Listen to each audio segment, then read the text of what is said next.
Hello and welcome to my witchcraft and spirituality channel. Today I'm going to share with you some things that I learned and tried on myself about how to protect yourself against curses.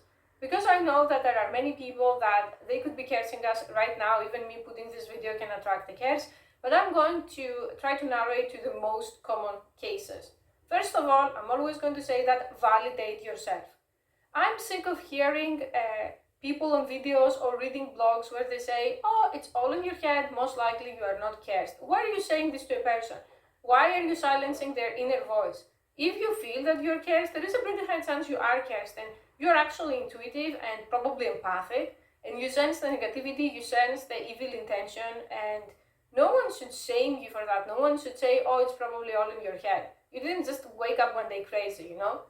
So for the sake of the video, we're going to assume that you are already watching and you are already cursed. Things that you can do immediately.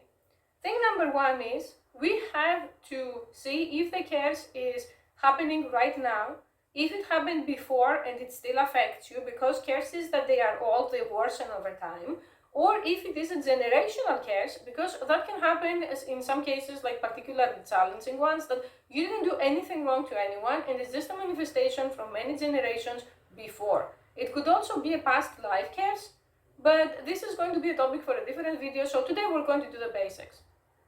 Question number one, do you have anyone in your family or immediate person, like someone who has access to your house practically, that could be the one cursing you? Do you have a very jealous sister, narcissistic mother, toxic cousin, someone who gets in and out of your house and you feel that they would love it if you just failed, they would love it if you got sick, if you broke up, if you lost your baby, God forbid, like something like that. If there is such a person and you have even the slightest suspicion, we have to investigate. You're not going to leave anything on, oh, it's just all in your head mindset, because this is how people die from curses, from invalidation. You start something called a spring cleaning in your house. I'm going to say it's spring cleaning because first of all, it's spring. Second, we don't want to alert anyone that we are looking for cursed items because if we alert them, then they're just going to do something else to endanger you further. You just say one day to whoever is in the house, I decided to do some deep spring clean. Okay? You don't even have to help me, like get them out of the way. You don't even have to help me. Every time I clean, you can just go out for a walk or drink a cup of coffee or something. Just let everything to me. And then you turn the house upside down. You are going to actually move every furniture, open every drawer, look under any place that someone can hide a cursed item. I say that because recently I had a case where someone asked my help and the person found a cursed candle behind their library, that their cousin came to the house and put a cursed candle behind there, and the person was having several illnesses, and after the candle was removed, their health improved. And you're going to say, how do you know it was a cursed candle? I'm going to explain, but in any case, at first you're a complete beginner, you search your house to find anything that doesn't belong there, you don't remember getting it, and potentially looks creepy. It could be a jar with something inside. It could be a paper with something drawn on it. Could be a sigil, could be something else.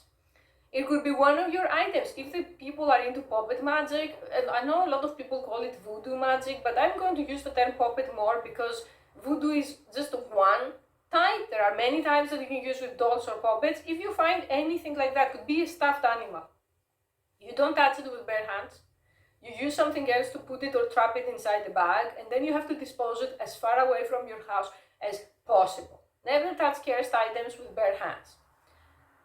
If the person is actually someone from your immediate environment doing it, you're going to find something. And I say this with confidence because cursed items are usually one of the most powerful forms of curses. They can be recharged. The person can be checking on them and your life is being destroyed and you don't even know. Another case, the opposite, is to find items missing from your house, especially missing underwear, missing pictures, missing things that they are of sentimental value to you. For example, your boyfriend gave you a ring or a necklace or something a long time ago, or a promise ring, and it's missing. Or an item of very big positive value for you. Sometimes people can take an item charged with a lot of positive energy and actually reverse that into negative energy. So if all of a sudden you start missing these things and no one knows why, chances are there is someone taking them. Let's say you did all of this and you didn't find anything, you just have a sparkling clean house now, but you're right where you began. Case number 3. The person who is cursing you is someone you don't even know. Could be someone who is an online hater. Could be someone that you haven't even heard or thought about in years. And you don't even know what's going on. Like, who could the enemy be? Your family is cleared up. We search them. We search the house. There are several things that you can do to try to catch the person doing it. Thing number 1, all of a sudden, all of your social media go on lockdown and you stop sharing information about your life. And I would say if you do this for 2 weeks and you don't know, nothing is happening, like no one is contacting you, you can start making a series of cryptic posts or completely nonsensical posts. Like, for example, you can post a meme about toxic relationships, or you can post a meme about starting over, something to bait them. The person who is going to immediately jump to ask under it is usually a person cursing you. People who are not professional with curses are usually very excited to see, oh, is what am I doing working and so on. So there are people who are going to say, hey, sweetie, are you okay? I even had a creepy person recently that I'm sure this person is cursing me from other factors that I don't want to make this video too long, but she just messaged me out of nowhere when I hadn't talked to her in 2 years, and she said, oh, I'm here for you to talk to if you need someone to talk to. Like, excuse me, why would I need that? I don't have any problem so urgent that I need someone to talk to, and even if I did, it wouldn't be you, because I don't know you, haven't been in contact in 2 years, so what are you plotting? Sometimes you will be shocked when this happens and these creepy people start to appear. You will be saying, oh my god, could it be this person? But even if it's not this person, it's definitely a psychic vampire. It's definitely a toxic entity trying to feed off potentially negative situations in your life. You block them too. Sometimes when we clean and random trash come up, we remove all that trash. If a person appears and your intuition, always listen to your inner voice, to your inner guide, your spirit guide. I'm going to use the term spirit guide because different people have different religions and different spirit guides to cover a wide area. Do a return cares to sender spell that I think I've posted about it. I can post just a video about how this simple spell, which is completely harmless to you because you send whatever came your way back. So if someone sent you a blessing and we are wrong, and this is not the person who cares you, nothing bad happens. Usually when you do that, if the person is cursing, horrible things will happen to them and you will find out through the grapevine. Curse number 3, generational curse. How do you do something when the people involved are all dead? You start investigating in your family. Did you have people in your family that they were bad people, that they wronged other people, that they stole their money, that they had affairs and so on? If this is the case and you find out, and especially in cases where someone actually openly cursed their family, then this is going to be a whole other, like a series of videos, because we cannot solve the generational curse in one video and there are many types.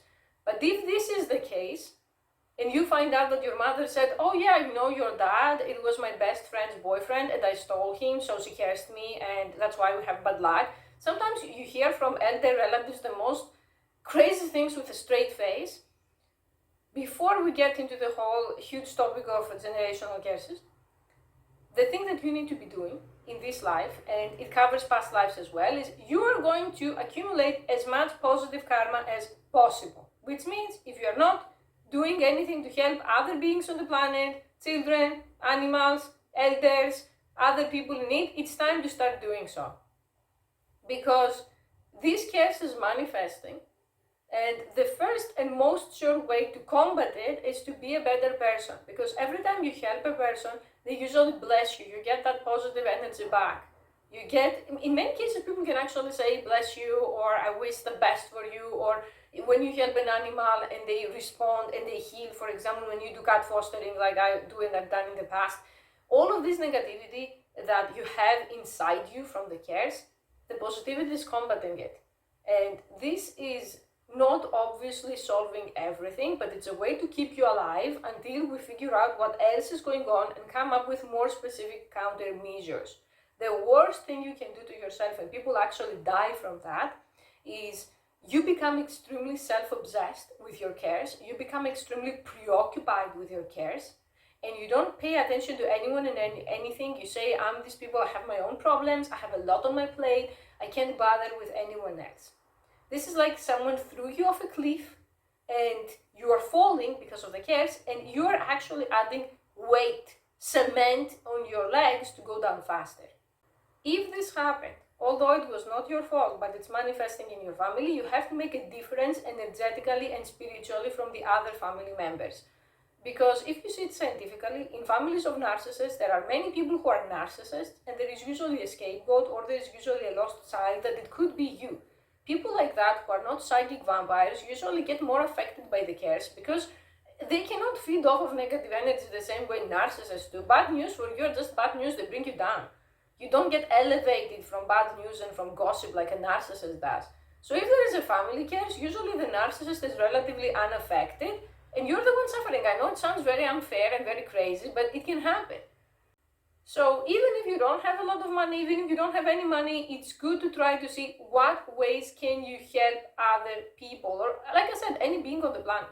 You can help animals if you're not a people's person. Whatever matches your frequency and your personality is fine. Just don't close yourself off. Don't become one of these people that they're like me, poor me, and drowning on self-pity. Not because I'm going to ever give you the validation that others have it worse. Misery is not a competition. But because you're playing right into the cursed person's hands, they want this to happen. They want this to happen because it accelerates the results. It's like a domino effect. They drop the first one, the first block, and the negativity starts accelerating. So you're putting a boulder on that, you're stopping it. Visualize yourself stopping it. You are more than a person who is just reacting to bad things happening to them. Most cases actually succeed for that reason, that the person just gets into a reactive vortex, that something bad happens, I react, something bad happens, I react, and they never become proactive. Cases take away your power. The first step to take away your power is this reactivity vortex. And it can be extremely hard, it can be extremely painful. But on the positive side, if you manage to do it and if you learn to do it, you can stop cases on their tracks before they even begin, and you can send them back before they even start. And then when this usually happens, you're going to start hearing paranormal stuff for people around you. That you'll be saying, hey, so this person was talking bad about me, and then the next day they fell down the stairs. Something like that. You will know because other people are going to be shocked. Other people are going to be saying like, oh my God, how did this happen? But we know how it happened.